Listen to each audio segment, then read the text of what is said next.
हे आता मॉडेल तुम्ही बघितला की इंजिनवर चालतेला आहे. हे इंजिन आहे, सॅमसंगचं इंजिन बसवलेलं आहे.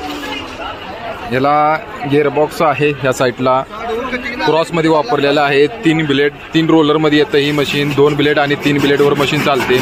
त्यानंतर याला UCB बिअरिंग वापरल्यामुळे याला येणारा मेंटेनन्स पण कमी आहे. 2 खुल्याचा याला वापर केलेला आहे इंजिनाला.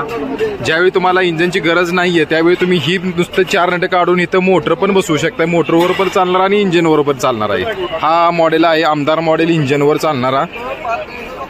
वायरांची साईज 15 mm कटिंगमध्ये होते. 15 mm साईजमध्ये कटिंग होते वायर.